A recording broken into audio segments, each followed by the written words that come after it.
Doctor Yunus সাহেব, আপনি যদি আল্লাহর কোরআনের বিরুদ্ধে সরাসরি সংঘাতপূর্ণ এই আইনগুলোর একটি অক্ষর বাংলাদেশে বাস্তবায়ন করবার পদক্ষেপ গ্রহণ করেন, 5 মিনিট আপনি ক্ষমতার মসনদে থাকতে পারবেন না ইনশাআল্লাহ। ওপেন চ্যালেঞ্জ করলাম আমরা, এটা কোরআনের মর্যাদা নিয়ে বাঁচবো, আর না হয় আল্লাহর কোরআনের মর্যাদা রক্ষা করার জন্য শাহাদাতের রক্ত দেওয়াকেই জীবনের জন্য শ্রেষ্ঠ মনে করবো ইনশাআল্লাহ। নারী জাতির জন্য এর চেয়ে কলঙ্কের আর প্রস্তাব কি হতে পারে? আমার দেশে অনেক নারীরা, আমাদের অনেক মেয়েরা, অনেক বোনেরা বিভিন্ন পরিস্থিতির শিকার হয়ে তারা পেটের দায়ে এই অন্ধকার পথে পা বাড়ায়।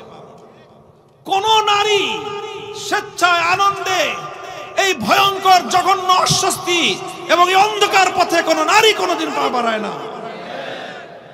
হয়তো কোনো কারণে পরিস্থিতির শিকার হয়ে পেটের জ্বালায় তারা এই পথে যায়।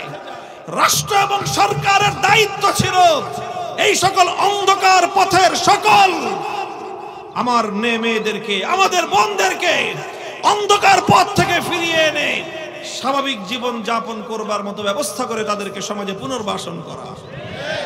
এটা ছিল তাদের দায়িত্ব।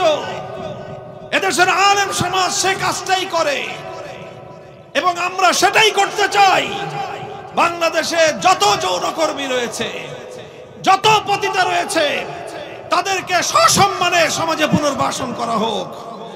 তাদের ভরণ পোষণের দায়িত্ব রাষ্ট্রকে গ্রহণ করতে হবে। তাদের ন্যায্য হিস্সা, ন্যায্য পাওনা বুঝিয়ে দিতে হবে। তাদেরকে সামাজিক মর্যাদায় পুনর্বাসন করতে হবে।